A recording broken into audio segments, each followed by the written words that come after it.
जय हिंद मित्रों। आशा है आप सब कुशल पूर्वक होंगे। कोरोना वायरस का यह तीसरा दौर चल रहा है जिसमें यह कम्युनिटीज़ में घुसता है। आप लोग थोड़ा सावधान रहें और ज़्यादा से ज़्यादा घरों में रहें।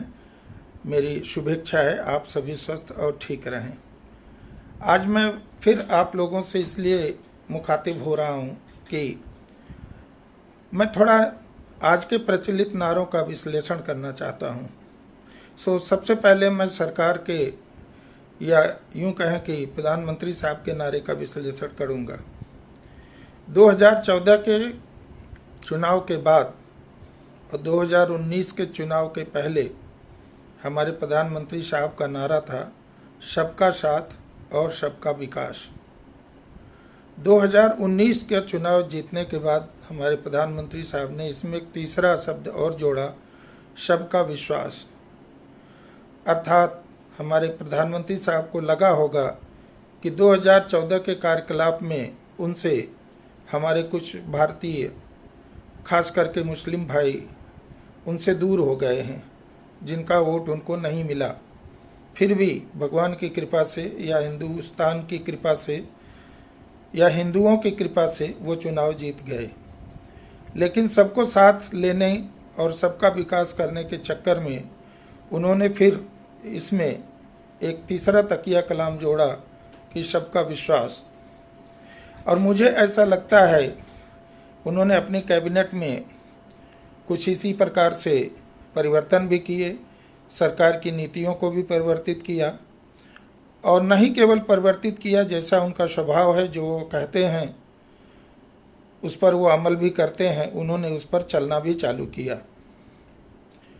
परिणाम स्वरूप जो कुछ अभी 2019 का चुनाव सब तो ख़त्म हुए 1 साल लगभग हुआ है, मैं उनको धन्यवाद देना चाहता हूँ कि देश की कानून व्यवस्था, देश में भ्रष्टाचार, देश में अनुशासन, देश में वित्तीय अनुशासन, देश में और तरह की बहुत सारी अनुशासन लाने में वो कामयाब रहें।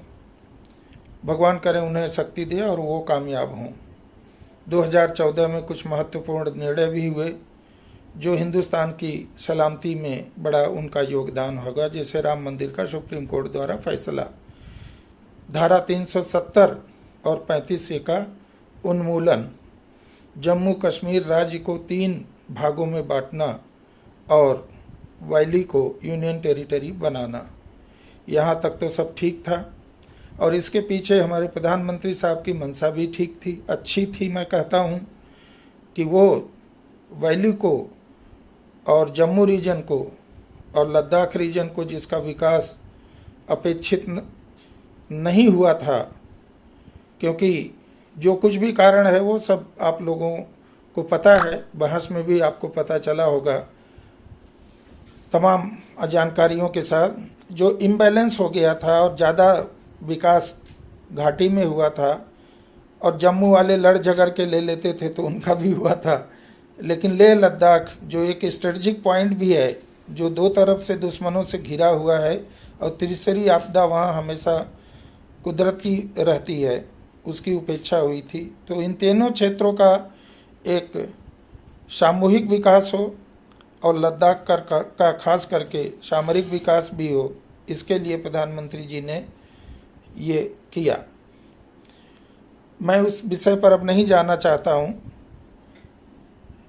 अच्छा किया कि बुरा किया, लेकिन 370 और 35A को हटा करके हमारे प्रधानमंत्री जी ने इस देश का बहुत बड़ा कल्याण किया है और इसके लिए उन्हें राष्ट्रीय और अंतर्राष्ट्रीय स्तर पर काफ़ी युद्ध लड़ना पड़ा है, जो किसी उनके स्तर के नेता के द्वारा ही जीत पाना संभव हुआ है, और आप सब लोगों का उनको जो सहयोग है उसके कारण।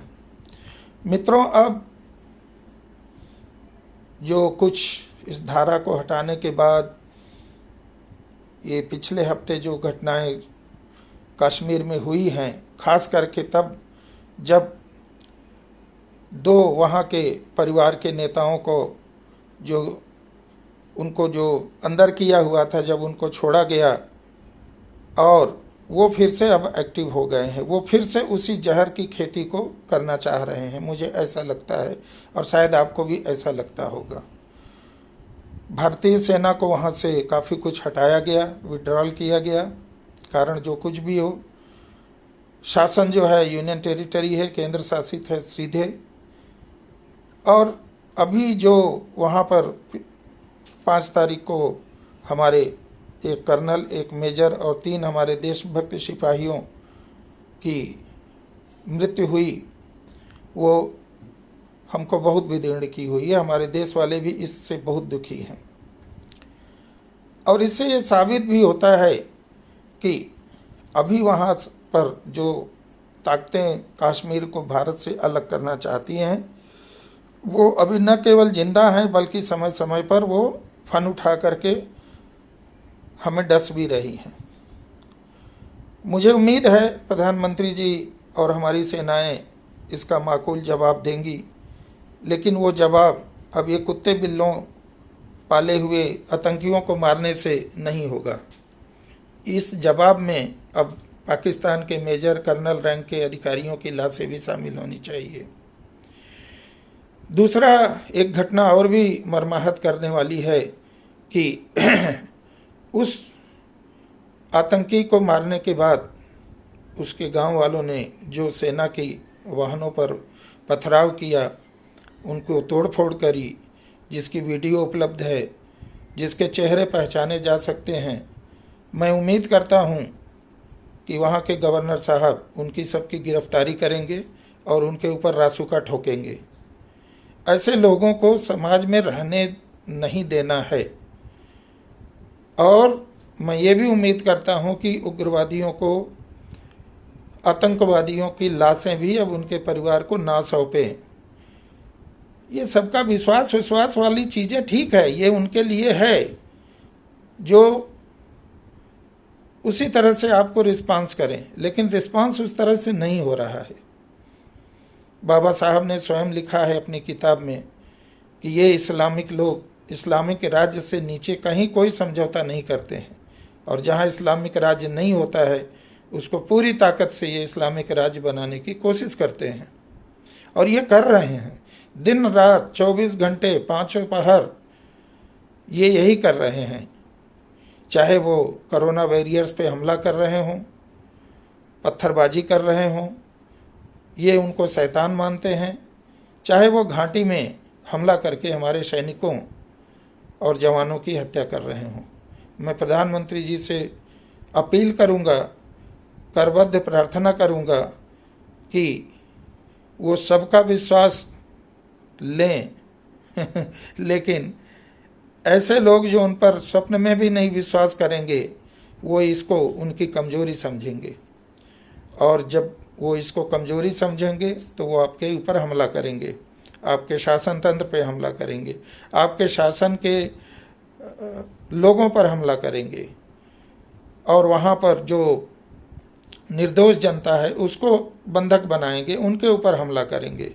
इन सारे हमलों का जवाब एक और केवल एक बड़ा हमला दे सकता है, जो आपने पाकिस्तान को अभी चेतावनी में कहा भी है। POK और बाल्टिक और दूसरी जो पहाड़ी है उसको आप हिंदुस्तान की सीमा में मिलाएं, और इसके बाद अगला टारगेट पूरे पाकिस्तान का बनाएं। जय हिंद।